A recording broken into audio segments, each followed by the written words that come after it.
विषय में सुने के मिलल बड़ा अच्छा लगल। चूंकि धार्मिक कार्यक्रम है, मनोरंजन के लिए कलाकार कुछ गा देना है, लेकिन मुख्य बिंदु यह है कि कहीं ना कहीं से पार ब्रह्म परमात्मा का चर्चा होना जरूरी है। चाहिए। तो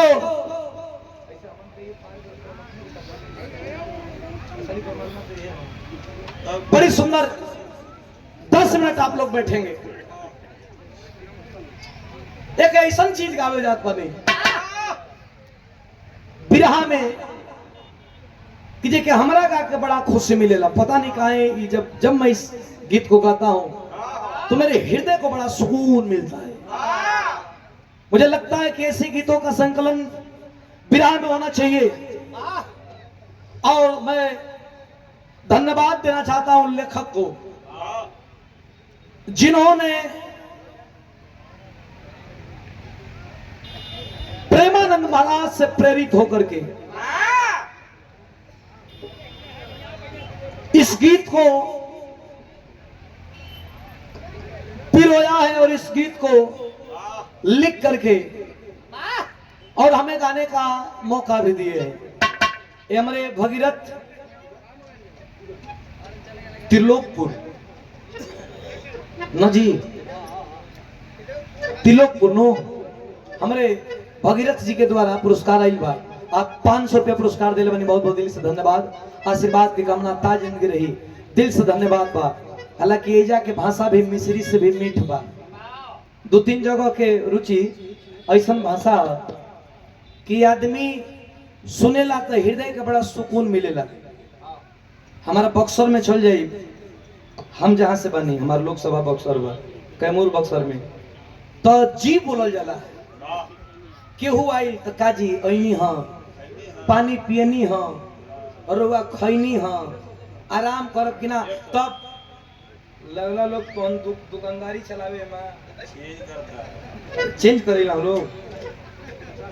भैया के बहुत बहुत काम बा। जी जी जी भैया, 500 रुपया पुरस्कार। हालांकि चेंज करके हम जानते हैं कि पैसा हमारे के देव जमा कर दो, वजह से हाथ उठा दिया कि 50 तो आधा एंतर कर दियो। हम ये बोल दे कहानी अनु किशन यादव भैया 50 रुपया पुरस्कार। देखिए तो कितना प्यार बा। आशीर्वाद दिले बनी, कोट कोट नाम दिल से धन्यवाद। भाषा जहां जहां के बा, भाषा जहां जहां के बा, प्यार बा, दुलार बा, स्नेह बा। हमने के भाषा में मिठास बा कि जी लोग कहेला, जी से लोग संबोधन करेला। और तनकी साया जी वो लोग बनारस में तो ओजा को भाषा हालांकि हो प्यारा, लेकिन जनाला की ओजा को भाषा के होकर गारी देता। आओ खैला मतलब ना खैबा खा यार, तुआर भूख लगलो रही तो कहबा कि जाए दे मर्दे ना खाई। अच्छा हमनी और को मेहरारू अगर पेट भरलो बा तो कह दे कि ए जी 2 रोटी आई ना खा ले हैं।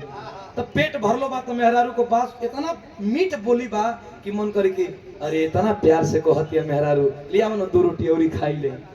आ नहीं खाली पेटे वाला बनारस में आ जाइए तो उजा के मारो का ए खाला दिन भर घूमत बा, लाज हयात हो नहीं। और तो खाई के पूछे से खुनसैया से तो कह सके अरे हुरबा तो हुरला। तो मरद का पेटो जरत रही तो कह कि छोड़ मर दे का खाई, पेट तो हर बात ले पेट भर गए। चलो भट्टी पर चलिए। चुप रहो यार, बदतमीज हो क्या। बिहार में दारू बंद है। बिहार की बात थोड़ी हो रहा है। हाँ? अरे दारू बिहार में कौन कहता है बिहार में दारू बंद? वहाँ पे होम डिलीवरी होता है। अच्छा दुइये को चीज हम देखनी अपना में, बिहार में दारू अब भगवान के बहुत अंतर, खुशी रुचि नहीं खे, बहुत अंतर नहीं खे। ऐसे नहीं खे हम बताओ तनी कि भगवान के आदमी दिल से मानेला तो मन का इच्छा पूरा हो जाला कि हे प्रभु रन में रही, वन में रही, देश में रही, विदेश में रही, तो कहना कि हे प्रभु हमारे मन का इच्छा पूरा कर दो, तो भगवान आशीर्वाद दे देना। अब बिहार में दारू कहीं नहीं खे बेचा, लेकिन कोनो चौराहा पर कोनो गली पर खड़ा होके खाली कह दो कि आज दारू मिल जाई तो एगो बगलिया में के कही कि गलिया में ललजुआ बेचेला, आंख मूंद के खाली एक बार बोलो हाँ पैसा दो हम ही लिया तनी, हाँ 100 रुपया का 300-350 का पड़ जाए, महंगा पड़ी कदी ये कुल बाटे। लेकिन हम जो सुधीर गाया कहे सकहारी बनो, मांस मदिरा को खाना नहीं चाहिए।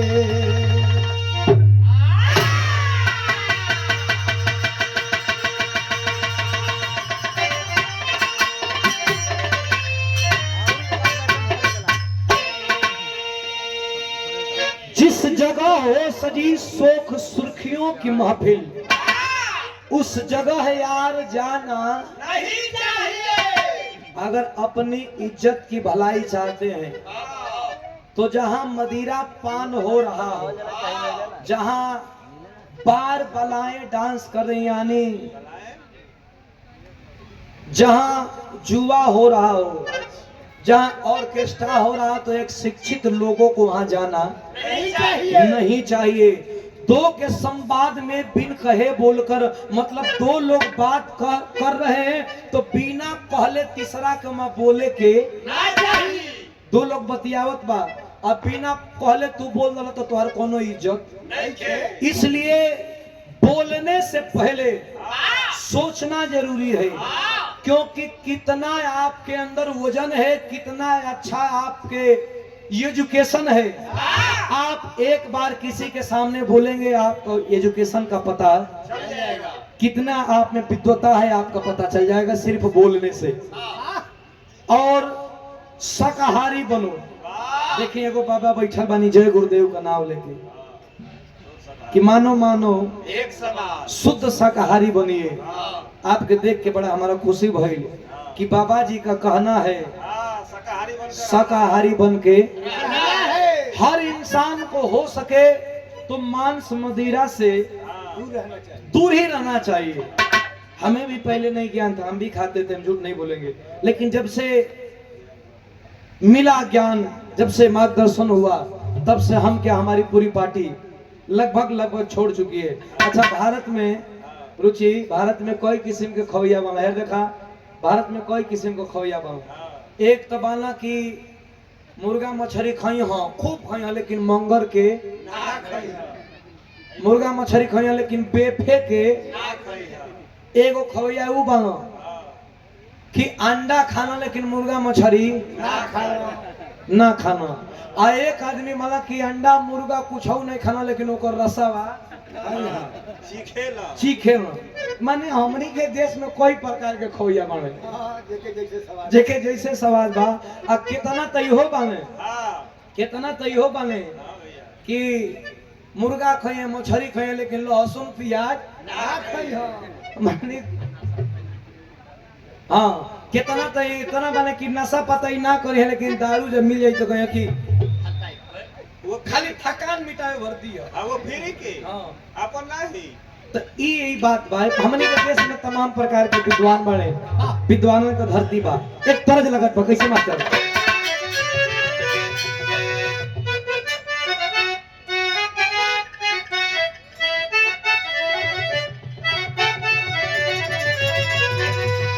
ये तरज हमारे बिहार का बा। कौनवासी को अपने मास्टर से कहा था कि तोहरा शादी के न सगुन भेज दी, अरे तोहरा शादी के न सगुन भेज दी।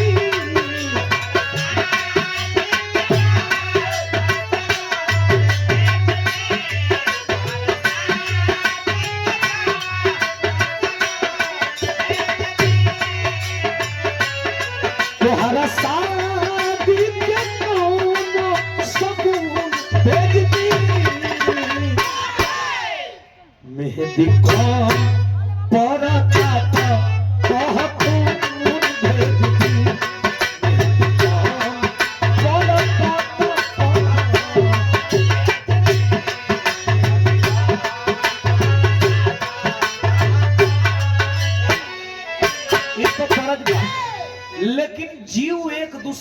लिए हम छोट बनी तो हमरो के कटब तो दर्द होई, हौ बड़का बने तो उन्हों के कटब तो उन्हों के दर्द होई। एक निर्धन के गरीब के कटब तबो उनके दर्द होई, एक अमीर के कटब दर्द होई। ऊंच नीच केहू के कटब, हालांकि ऊंच नीच केहू नहीं खे, लेकिन केहू के कटब तो दर्द होई। जीव तो जीव है, इसलिए कहना है क्या, अरे कीमत जीव के ना कम कोनो जीव के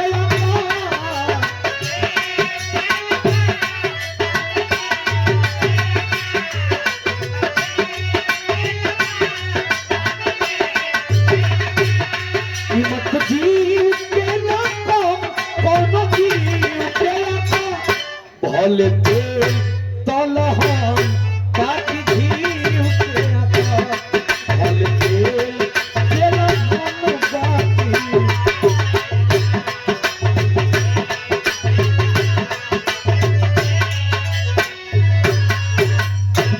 कवि लिखते हैं कि किसी भी जीव को अपने से छोटा है, अपने से कमजोर, अपने से निर्बल नहीं समझना चाहिए। कहे का मतलब कि घरे घरे डल्ला हो जाए तो घी को कीमत कम थोड़े हुई, घी को कीमत कम ना होई। संत समागम में एक तरफ से हमनी का आइल बनी जा, हमनी के श्री जगन्नाथ स्वामी जी के भंडारा में आइल बनी जा। आ संत मिलन को जाइए तज ममता अभिमान, ज्यो ज्यो पग आगे बढ़े कोटि में यज्ञ। अगर संतों के नाम पे आप घर से निकल चलते हैं तो आपका एक पैर एक यज्ञ के बराबर है, एक पैर।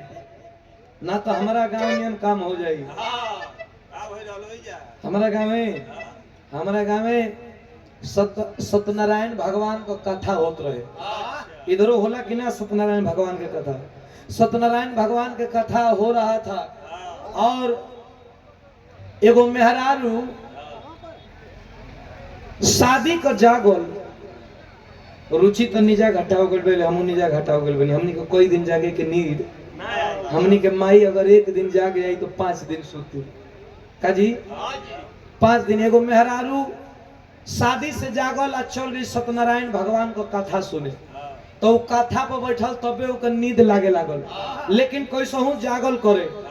तो जब कथा पर बैठल तो एगो पंडित जी अइले, तो ओकरा कान में सुनाइल कि पंडित जी आ गइले, पंडित जी आ गइले। झपा दिया, लेकिन सुन लरस कि पंडित जी आ गइले, तिले फिर झपा गइल, तिले फिर कान में ओकरा सुनाई दलस कि पंडित जी बैठ गइले, पंडित जी बैठ गइले, तिले सुत गइल मेहरारू।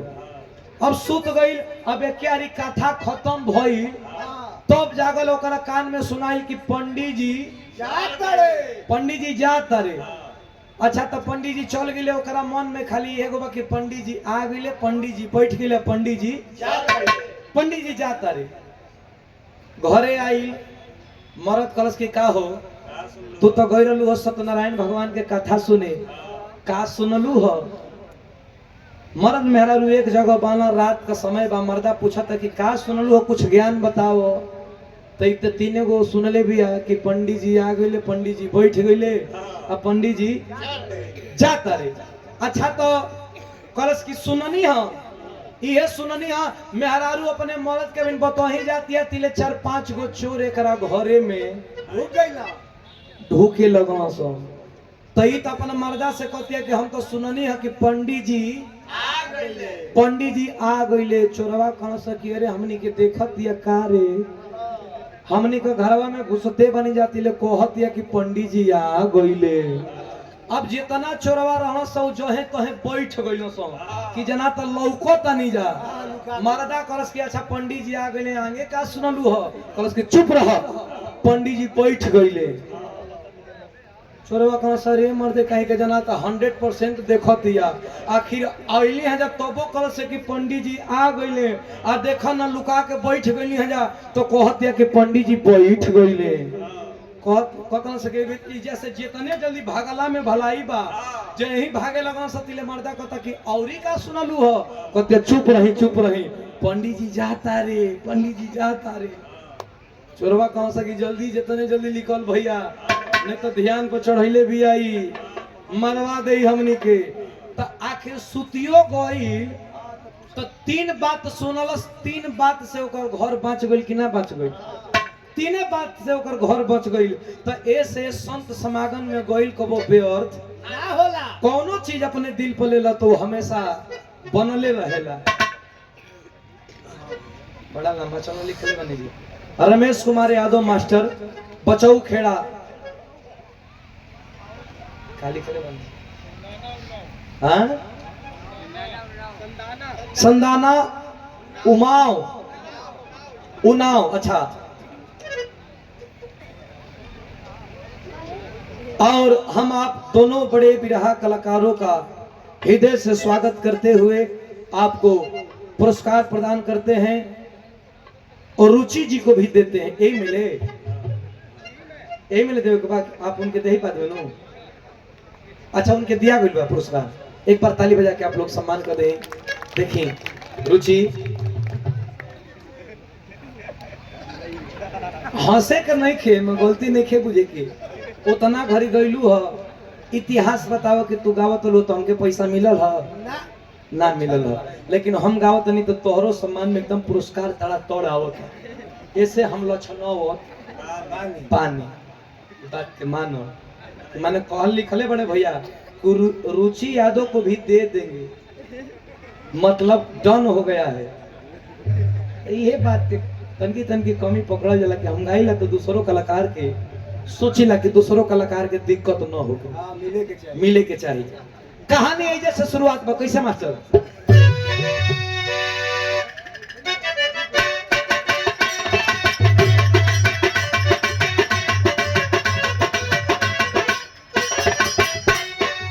सुनिए सुना रहा दो पर की कहानी है, सुनिए सुना रहा दो पर की कहानी। एक रोज एक शिकारी ने शिकार की है ठानी।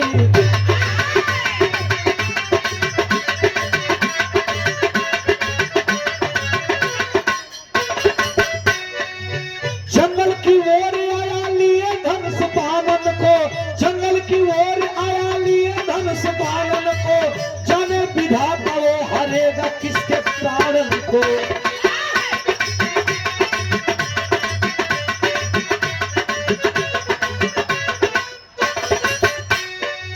तब तक नजर पड़ी एक हिरण के ऊपर हो, तब तक नजर पड़ी एक हिरण के ऊपर हो। वृद्ध हिरण था रहा शरीर से दुबरा हो।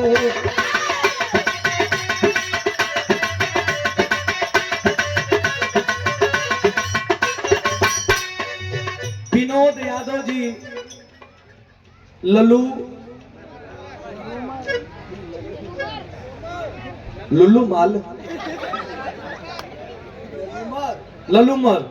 ना जी पुरस्कार दिले बानी। लुलु माल ये बा प्रसिद्ध जगह का जी, लेकिन हमारे विनोद भैया के द्वारा हमें लगता है दूसरा पुरस्कार आ गया, ये दूसरा पुरस्कार आ गया। लल्लूमल की धरती से शानदार 500 रुपया पुनः पुरस्कार आया है। मैं आपके श्री चरणों में कोट कोट प्रणाम करता हूँ। गलती अगर हो जाए हम दोनों कलाकारों से तो आप लोग बड़े हैं, कलाकारों की गलती को आप लोग क्षमा करिएगा। आप लोग हमेशा बड़े हैं और कलाकारों के आप लोग भाग्य विधाता हैं। मैं श्री चरणों में कोट कोट प्रणाम करता हूँ। नया क्षेत्र है, थोड़ा अगर गलती होगा तो उसे आप लोग क्षमा करेंगे। अरे ढेर से ना तो कमे से सुधरवा लेवे के होई। सुधरावे का मतलब आधार कार्ड सुधरा देना।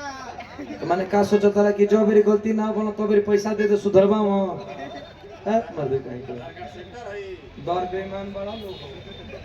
आशीर्वाद बनी दिले बनी 500 रुपया पुरस्कार।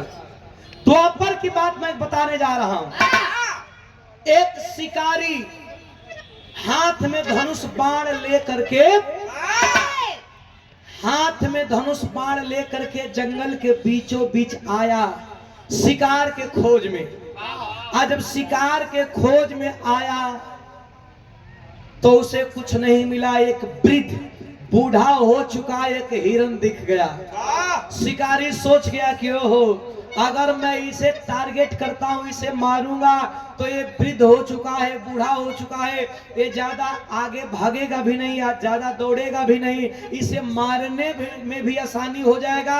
और जब मैं इसे मार देता हूं तो इसे पकाने में भी आसानी हो जाएगा, क्योंकि ये बूढ़ा हो चुका है।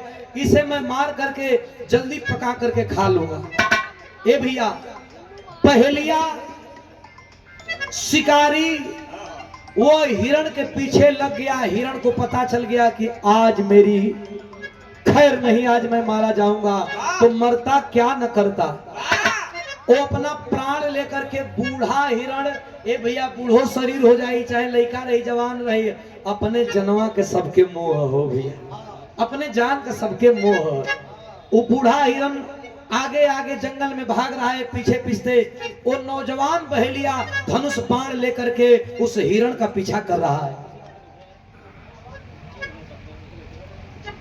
आशीर्वाद ये दिया गया हमारे आदरणीय सम्मानीय ये हरिओम अल्लाह अल्लाह मंडल।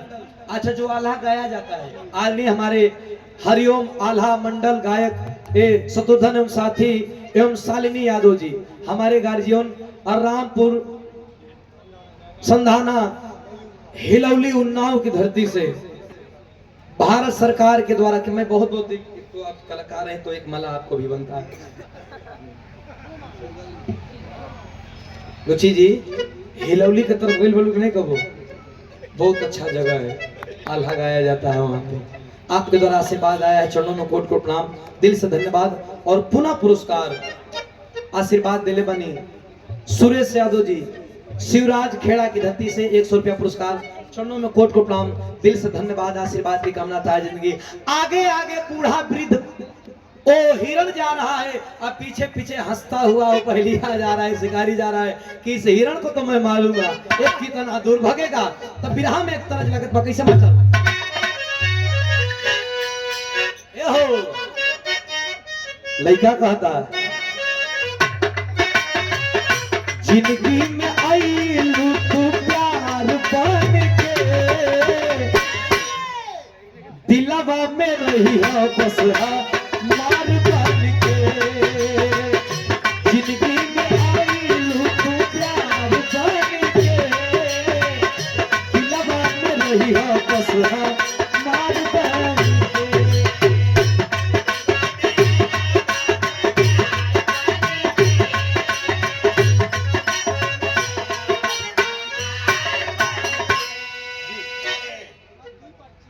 अच्छा, इसमें दो पर्चियां हैं, एक पर्ची और दो भैया।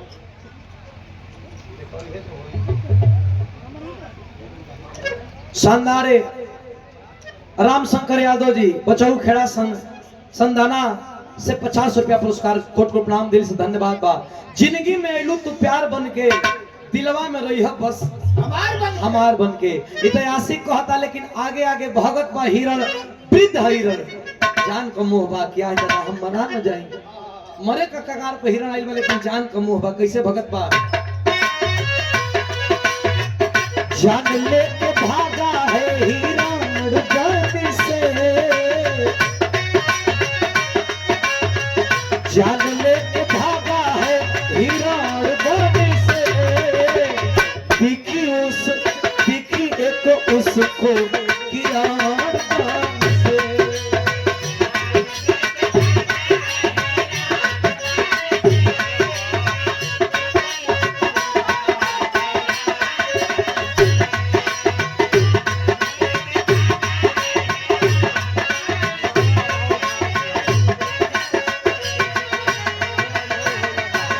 जान लेके भागा है कि मैं कहाँ जाऊंगा। तब तक जब वही जंगल पार किया, एक किरण दिखा, कहाँ, जगन्नाथपुरी। और जगन्नाथपुरी में भगवान जगन्नाथ जी बैठे हुए थे सिंहासन पे, और हिरण जगन्नाथपुरी की तरफ चल दिया।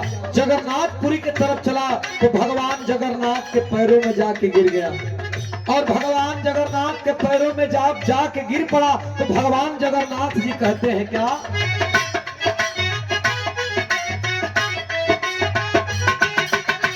जनवा बचा के आया प्रभु के सलामिया,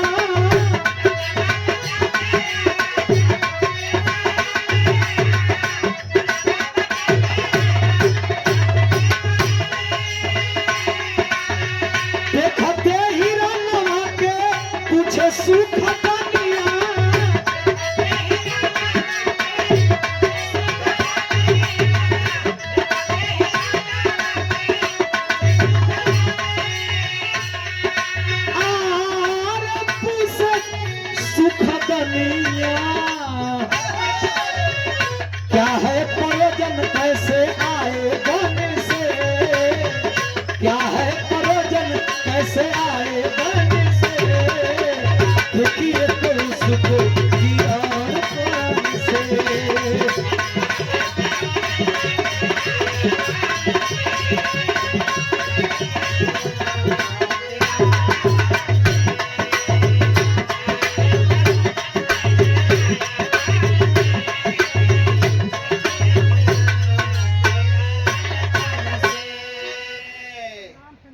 जगन्नाथपुरी में भगवान जगन्नाथ के श्री चरणों में जा करके और हताश हो करके बिरहा को भी आप लोग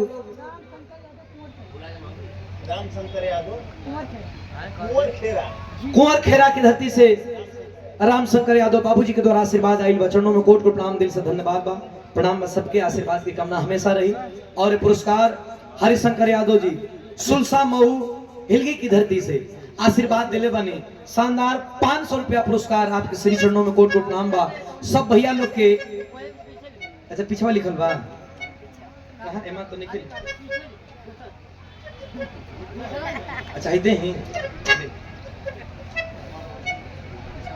आशीर्वाद 500 रुपया पुरस्कार आइल बा हरिशंकर जी के द्वारा। चरणों में कोट कोट नाम, दिल से धन्यवाद। अच्छा जेकर भंडारा में हमनी के बानी जा हिंदी जिसके भंडारा में हम लोग हैं, तो भंडारा में भगवान जगन्नाथ के चरणों में जाकर के हिरण पड़ गया कि सहारा आप हो प्रभु, या तो आपके चरण में मारा जाऊंगा या तो आज बच जाऊंगा। जगन्नाथ भगवान कहना की दिक्कत क्या है? कहना दिक्कत यही है कि शिकारी मेरे पीछे लग गया है धनुष बाण लेकर के और मुझे मार देगा। मैं मरना नहीं चाहता हूँ प्रभु, मैं मरना नहीं चाहता हूँ। मेरी जिंदगी अगर 5 दिन की है, 5 घंटे की है, तो मुझे जीना है प्रभु, मैं मरना नहीं चाहता हूँ। कहना बैठ जाओ बैठ जाओ। तब तक पीछे से शिकारी जाल वाल लेके तीर धनुष लेके जाके कलश के भगवान भगवान हुई वो दूसरा खातिन, ये मेरा शिकारी है, शिकार है और जंगल का नियम ये कहता है कि मैं इसको मारूंगा, इसको बनाऊंगा, इसको खाऊंगा। आप इसे अपने चरणों से मुक्त कर दीजिए। भगवान समझाते हैं जगन्नाथ भगवान की अबे पागल, अगर तू इसे खाएगा तो तुझे पाप लगेगा। शिकारी कहता है कि पागल सबसे बड़ा तू है, सबसे बड़ा पागल तू है। तुझे पता नहीं कि अगर इस वृद्ध हिरण को मैं मारूंगा तो बल्कि मुझे पुण्य मिलेगा, क्योंकि इस वृद्ध हिरण को मार करके मैं इसका उद्धार करूंगा। तो जब इसका उद्धार करूंगा तो इसे मुझे फल मिलेगा, मुझे श्राप नहीं मिलेगा। भगवान कहते हैं कि अच्छा ठीक है, तू इसे मार लेना। हिरण कहता है कि प्रभु आपके चरण में भी मारा जाऊंगा क्या? कहला 5 मिनट बर्दाश्त कर लो। शिकारी से कहते हैं कि तू इसे मार लेना, बेहिचक मार लेना, लेकिन मैं एक तुम्हें कहानी सुनाता हूं। इस कहानी को सुनने के बाद मेरे तरफ से छूट है, तुम इसे मार देना। वो शिकारी कहता है कि 10 मिनट कहानी सुनाओ। कहानियां सुनैला के बाद मारी, चाहे अब बहने मारी, हमको कोनो जल्दी नहीं खे। चलो 10 मिनट तो हर कहानियां सुनी नहीं होकर बादे मारब, लेकिन मारूंगा जरूर। का कहानी जो आप कहे भगवान जगन्नाथ आप कहते हैं कहानी सुनाइए लेकिन मारूंगा। इसे कहा कि तुम कहानी सुनने के बाद इसे मार लेना, लेकिन पहले कहानी सुनो। इसको मारना चाहता है ना? कहा हाँ। क्यों मारना चाहते? क्योंकि मैं इसके मांस को खाऊंगा। शिकारी कहता है कि इसके मांस को खाऊंगा, मुझे अच्छा लगता है। कहना बेशक मार लेना, एक कहानी सुन। क्या कहते हैं बिरहा में तरज बमा। और शानदार जानदार हमारे अभिभावक जी 1100 रुपया पुरस्कार देकर के आशीर्वाद दिए हैं। और रूप रानी यादव जी ग्राम प्रधान सुलसा मऊ हिलगी की धरती से आप रूप रानी यादव जी के द्वारा आशीर्वाद स्वरूप 1100 रुपया पुरस्कार आए। एक बार ताली बजा करके आप लोग सम्मान बढ़ा देंगे। मैं आपके श्री चरणों में कोट कोट नाम, हमनी के तरफ मुखिया जी कहल जाला, इन्हें प्रधान जी कहल जाला। मैं बहुत बहुत दिल से धन्यवाद देता हूँ। आशीर्वाद की कामना हमेशा रहेगी। चरणों में कोट कोट नाम, दिल से धन्यवाद। सब बहन के प्रणाम। मनदीप यादव रामा खेड़ा आशीर्वाद दिले बनी 100 रुपया पुरस्कार चरणों में कोट कोट प्रणाम, दिल से धन्यवाद बा। आशीर्वाद की कामना ता जिंदगी सब बहन के प्रणाम बा। जितना भैया लोग, बहनी लोग, चाचा लोग, सब लोग सुनत है, सबके प्रणाम बा। आशीर्वाद दिले बनी बाबू देव यादव जी नया खेड़ा से, शानदार वासुदेव यादव, श्री वासुदेव यादव जी, क्षमा करेंगे, आदरणीय श्री वासुदेव यादव जी नया खेड़ा से 500 रुपया पुरस्कार दिले बनी पूज्य बाबूजी के द्वारा। आशीर्वाद आइल बा, आपके श्री चरणों में कोट कोट नाम, तमाम जनमानस के श्री चरणों में कोट कोट नाम बा। गलती सही के आप लोग क्षमा करिहन। शानदार 1000 रुपया पुरस्कार आदरणीय सम्मानीय पूजनीय पप्पू यादव जी संता खेड़ा से, संता खेड़ा की धरती से आदरणीय गार्जीवन जी शानदार 1000 रुपया पुरस्कार दिले बनी, आपके श्री चरणों में कोट कोट नाम। ये भैया खेड़ा का मतलब गाँव में मतलब मोहल्ला पूर्वा जैसे पिंड बोला जा रहा है, माने गांव जैसा हो गया। जैसे हमारे की तरफ पिंड जैसे पूर्वा बोला जाला कि हाउ फलाने पूरा पजाए के बा, हाई पूरा पजाए के बा, नन होइस उहे बात। शानदार पप्पू यादव जी संता खेड़ा की धरती से। अच्छा हम कहें और वह लोग के पूछ के या कुछ सीख के ना जाई तो और कोई पूछी कि अच्छा गई रहा तनी बता नहीं दो कि खेड़ा मतलब का होला, तो आदमी को यहाँ की जाने तो झूठ बोलो तो गई ना रहो, तो जानकारी रही तो जहाँ जाई जाला तहाँ का भाषा आ कुछ ज्ञान सीख के जाई जाला। शानदार पुरस्कार दिल बनी, दिल से धन्यवाद बा, सब बहन के प्रणाम बा। आखिरकार वो बहेलिया से और वो शिकारी से भगवान जगन्नाथ एक बात कहते हैं, बिरहा में तरज बा, हमारे पूर्वांचल की तरफ बड़ा ही तरज गवाला।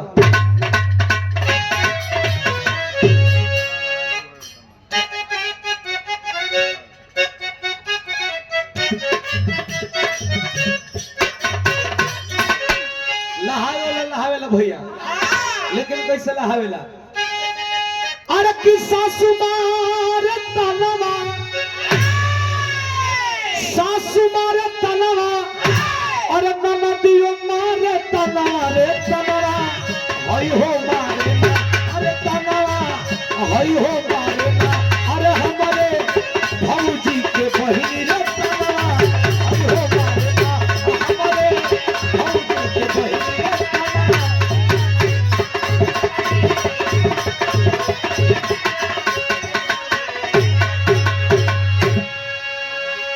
हमारे छोटे भाई निशा फिल्म्स स्टूडियो के मालिक रामबली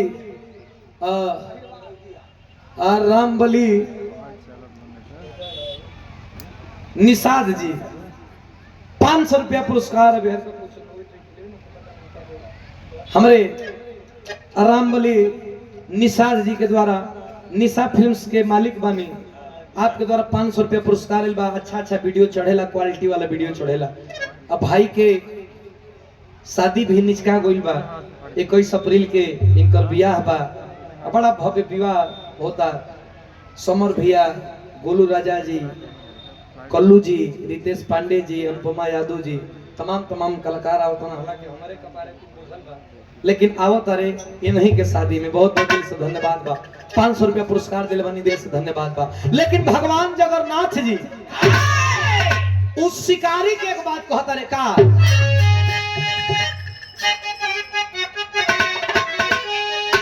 अरे कि सुनला कहानी हम, अरे सुनला कहानी हम, सुनाई तो के छलिया रे जलिया राखी दे, अरे जलिया राखी दे, अरे आवा बैठा हमरा कलिया रे जलिया राखी दे भला।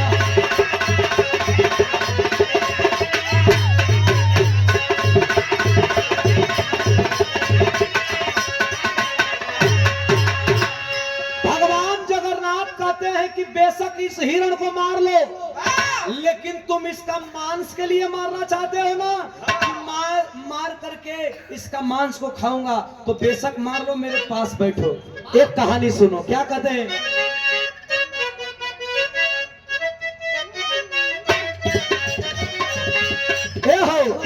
मगध नगरी या में घटल जब अनाज रामा,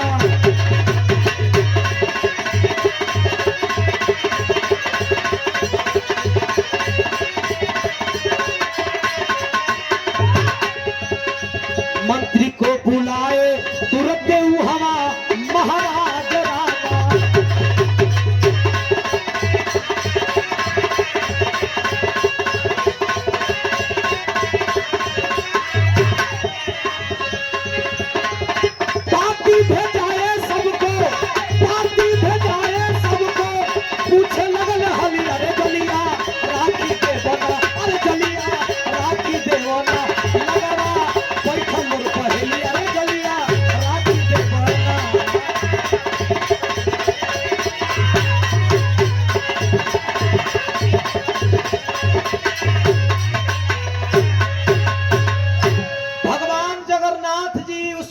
मुखिया से कहने लगे कि अरे लड़के, एक मांस के लिए मारना चाहता है तो सुन, मगध सम्राट मगध नरेश के राजा के दरबार में एक बार अकाल पड़ गया और मगध सम्राट तत्काल मीटिंग बुलवा करके और कोने कोने से अपने सलाहकारों को बुलवा लिए कि अनाज की कमी हो गई है, कोई उपाय बताइए, प्रजा आखिरकार क्या खाएगी, क्या खाएगी।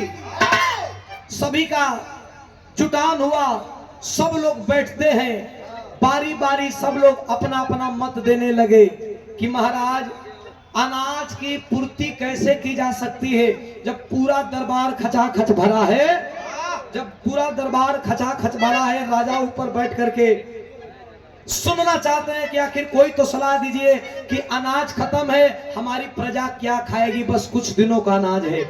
सब लोग जुटे हैं तो होता है क्या मास्टर बिरहा में तर्जमा, 1000 रुपया पुरस्कार एक कार्यक्रम के आयोजन करता पंकज कुमार यादव जी ग्राम हिलगी की धरती से शानदार जानदार 1000 रुपया पुरस्कार दिले बनी। चरणों में कोट को प्रणाम, दिल से धन्यवाद, आशीर्वाद दिले बनी, चरणों में कोट को प्रणाम। राजा बैठे हैं, प्रजा और मंत्रीगण विचार करके राजा को बताने जा रहे हैं कि अनाज की खात्मा हो गया है और अनाज की आपूर्ति कैसे होगी। तरज कितना बढ़िया मास्टर हमारे पूर्वांचल का माई बहन लोग गावेली, कब गावेली, कब गावेली, जब मौर बन्हा जाला, लड़का ससुरारी में पहुंच जाले, ओहे मौरवा बन्हले जब छोटकी दुआरी में घुसेले तो सासू अम्मा साली सरहज कुल गावेली। एक गाड़िए समझ, लेकिन गाड़ी में कितना मिठास बा। ऐसे केहू के गाड़ी देवो तो गोली बंदूक चल जाएगी, लेकिन बियाह शादी में आदमी गाड़ी देवावे न, बतावे न कि हो देखो हो आइल बना, हो आइल बना, फलानो आइल बना, गाड़ी दे के पैसो देवा। अब माई बहन लोगन का टैलेंट ही देखो कि नाव ने खे याद तो करिया का कोटिया वाला, उजर का कुर्तवा होला, ललका टी शर्टवा होला, बबरिया होला, ललरिया होला, माने नाव ने खे याद तो देख देख के गावे लगे हैं। लेकिन माई बहन लोगन कैसे गावेली मास्टर,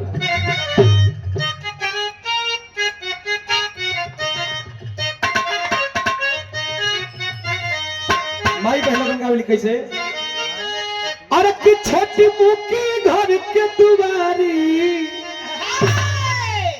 कि लमहर दामाद हो,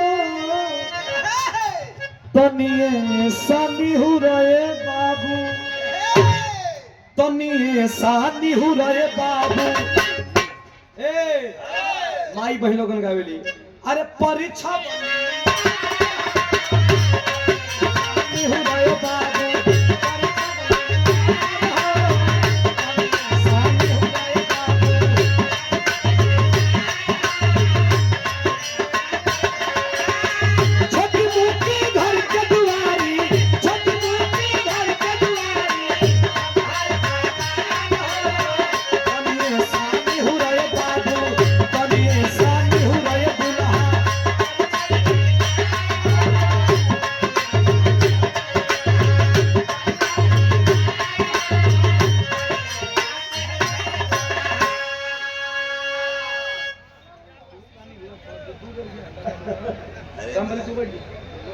पुरस्कार दिले बनी हमार राम कृपाल यादव जी ग्राम हिलगी की धरती से।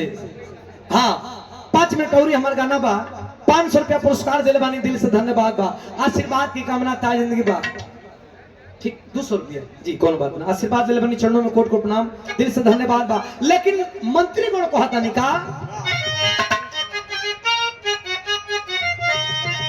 अरे कि सबके समनवा राजा और चिंता जाता है हो,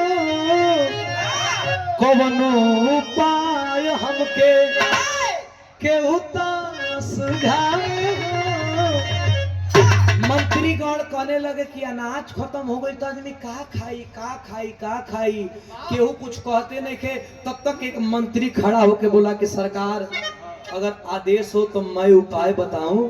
कल अरे जल्दी बताओ, कला कि मेरा उपाय सुनिए। एक मंत्री खड़ा होकर उपाय क्या बताता है, टेरिक भाव मास्टर। अरे मरे राम पका जाए अब समय का देखिए, तक आ जाए अब समय का देखिए, सस्ता सस्ता मांझ पड़ेगा रोटी दाल से राजा, अरे हो राजा, अरे हो राजा।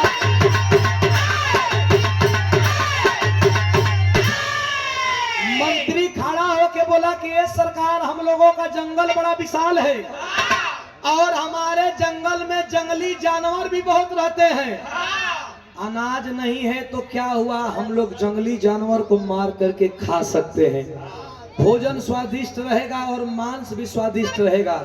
सब लोग हाँ में हाँ मिला देते हैं कि ठीक है ठीक है ठीक है, हम लोग खाएंगे, मांस खाएंगे। लेकिन राजा का जो मेन मंत्री था वो बोला कि मैं कुछ नहीं कहूंगा, मुझे 24 घंटा का मोहलत चाहिए। सब लोग कल की तो के 24 घंटा का मोहलत कहे चाहिए यार, सबसे सस्ता मांस बा, जब तक अनाज का व्यवस्था नहीं हो जाता है तब तक मांस को हम लोग मार मार के खाते हैं, जंगली जानवर को मार मार के खाते हैं। बोला मंत्री मुझे 24 घंटा का समय दीजिए, मैं कल बताऊंगा। रात हुआ, सब लोग कहते हैं मंत्रिया पगला गेल बा, कितना बढ़िया उपाय मिलल बा, नइखे नकारत बा। रात हुआ तो वो मंत्री क्या करता है, आल्हा का भाव बा मास्टर, हरिशंकर कुंवर खेड़ा की धरती से पुरस्कार दिल बनी, 200 रुपया पुरस्कार बा, चरणों में कोट कोट नाम, 1100 रुपया पुरस्कार। रमेश यादव जी पूर्व प्रधान, सुलसा मऊ हिलगी की धरती से 1100 रुपया पुरस्कार, चरणों में कोट कोट नाम, दिल से धन्यवाद बा, आशीर्वाद की कामना ता जिंदगी। गया प्रसाद हिलगी की धरती से आशीर्वाद दिल बनी, चरणों में कोट कोट प्रणाम बा, दिल से धन्यवाद बा, आशीर्वाद की कामना ता जिंदगी, दिल से धन्यवाद बा। लेकिन का कहत बा मास्टर, शिव प्रसाद बनगड़ाहन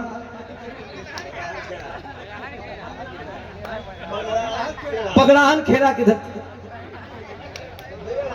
भैया जो उनको हाथ ना हुए बतिया मान लो एक बार, बलगाहन खेड़ा, बंगलाहन खेड़ा। अभी तक तो शुद्ध बोला था, कोनो गलती बोला जी कैमरा चल रहा है, बेइज्जत कोई चाहता हमके, अभी तक तो निके निक बोला के छोड़ गई, इतना लपेटा रहा। ए भैया आशीर्वाद ले बनी, 200 रुपया पुरस्कार, 100 रुपया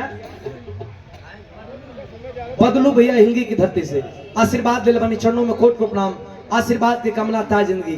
कैसे मास्टर 2 मिनट और भी रहा हमारा। ए भैया मंत्री क्या कहते हैं, और रात भाई तब मंत्री कहना कि सबसे सस्ता मांसे बतैले हैं मंत्री जी। अब उनकरे दरवाजा पर जो मंत्री जी कहले रहले कि सबसे सस्ता मांस बा, उन्हीं के दरवाजे पे राजा का वो मंत्री चल दिया जो मना कर दिया था कि मैं 24 घंटा का मोहलत चाहता हूँ। वो मंत्री चला तो क्या है, पपट कलाई ने मास्टर। कैसे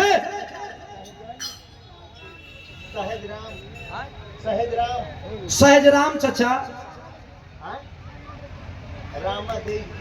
रामादेई खेड़ा की धरती से 500 रुपया पुरस्कार दिल बनी, चरणों में कोट कोट नाम, आशीर्वाद की कामना ता जिंदगी। कैसे मास्टर पपट का भाव बा।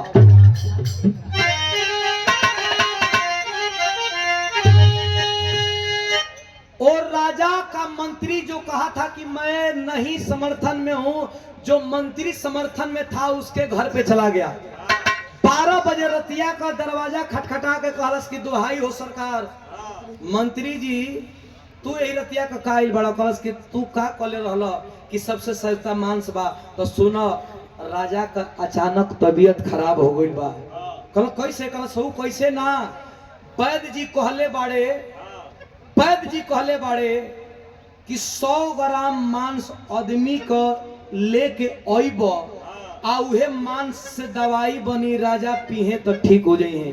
भैया जितने जल्दी अपना मांस 100 ग्राम काट के दे दो, ना देबो तो राजा मर जाए। कलश के अरे बाप रे बाप, हम कैसे मांस नहीं, 100 ग्राम हेजो को काट के दे तो मर जाए, 100 ग्राम हेजो को काट के दे तो मर जाए, 100 ग्राम हेजो को काट के दे तो मर जाए। मंत्री कलश की सोचत का बड़ो, राजा का जान खतरा में बा, तू ही ना कहला कि सबसे सस्ता मांस बा, तो राजा का जान खतरा में बा, जल्दी 100 ग्राम मांस काट के दे दो, हम राजा का जाके जानवा बचाई। सोचत का बा दूसर का मंत्री पपट कलाइन में। कैसे मास्टर,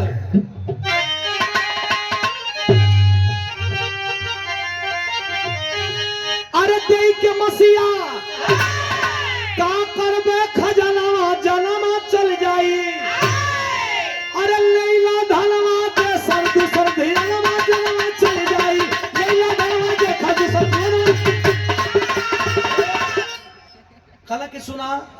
बाजार में रोज मांस बिकाला। आ हई हमारा से 100 गो सोना का सिक्का ले लो, लेकिन हमसे मांस मत लाई। 100 गो सोना का सिक्का 20 गो केहू को सोना का सिक्का दे देबो, 20 गो केहू को सोना का सिक्का दे देबो तो मांस दे दे। अच्छा तो 100 गो सोना का सिक्का लेके दूसरा मंत्री के दरवाजे पे चल गए। मंत्री कहला कि दुहाई हो सरकार, तनी दरवाजा जल्दी खोली। कहला का हो गइल? कहला कि राजा मरे मरे भइल बाड़ा। कहला कैसे?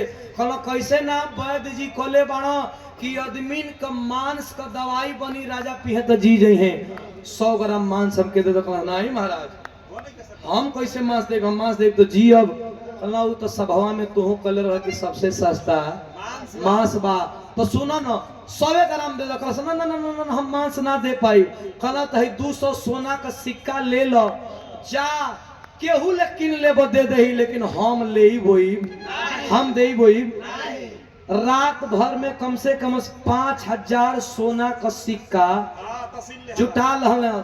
आ सोना का सिक्का जुटा के सूत गई। जब बिहान भइले जे जे सोना का सिक्का देले रहे उ तो राज दरबार में भेंट करे गइल बा कि पैसावा देले बानी, मसीहा किनाई गइल होई। राज दरबार में जब राजा बैठल बने तो सब लोग सोचत बा कि जना तक किना गइल बा। सब लोग जाके पूछा था कि और हो राजा जी कब आराम भइल है? दवाई कब पी ली तो कब आराम भइल है? राजा कहला कि आराम हमारा तो कुछ भइले नहीं के, कोनो भइले नहीं के। अरे मनसिया कब रवा खैली है? कहला मांस। कैसन मांस? कहला रतिया भर तो आपको मंत्री मांस मांस चिल्लात रहना है। कहला कहाँ है मंत्री? सबसे पीछे मंत्री आया। आज जब सबसे पीछे मंत्री आया तो खड़ी का भाव कैसे मास्टर?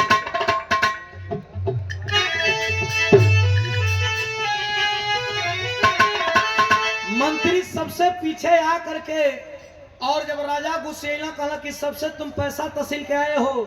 कहा हाँ सरकार, मैं इसलिए पैसा तहसील के आया हूं कि इसी सभा में से सभी मंत्री बोले कि सबसे सस्ता मांस है, इसी को खाया जाए। लेकिन जब अपने मांस की पारी आई तो कोई 100 ग्राम भी मांस देने को तैयार नहीं हुआ।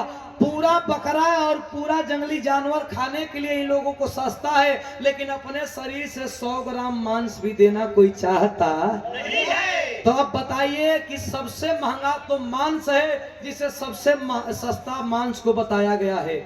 ये पूरी कहानी उस बहेलिया को प्रभु जगन्नाथ जी जब सुनाए तो बहेलिया अपना पूरा तीर धनुष रख दिया प्रभु के चरणों में और बोला कि मुझे ज्ञात हो गया कि किसी का भी मांस को खाना नहीं चाहिए। किसी जानवर को भी उतना ही दर्द होता है जितना एक इंसान को दर्द होता है। भगवान जगन्नाथ कहते हैं क्या मास्टर? शंकर यादव जी रमादेवी खेड़ा से पुरस्कार दिल बनी कैसे मास्टर? आखिरी भाव बा।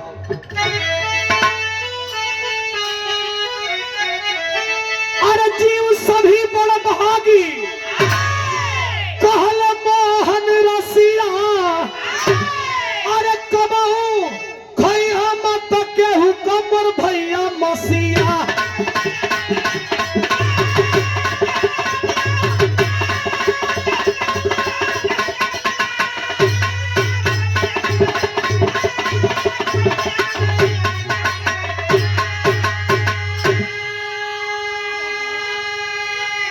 जगन्नाथ के चरनिया में अरे गिरा है बहेलिया, धन्य भगवान खोली दी हलाया पीलिया। मांस खैले जीव को मरा ले, जैसन खैब अन वैसन रही।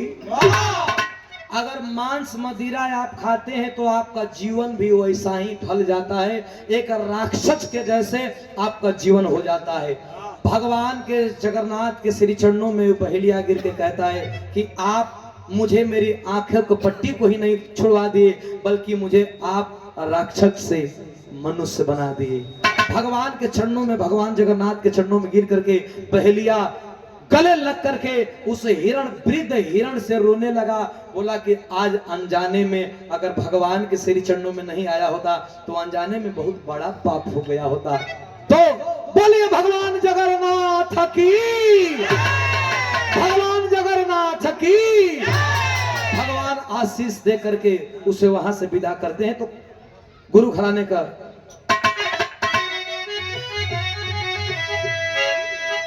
बिहारी गुरु गणेश गुरु राम लाल गुणकारी स्वर्ग का चंद्रिका कवि बच्चन जीवन पुजारी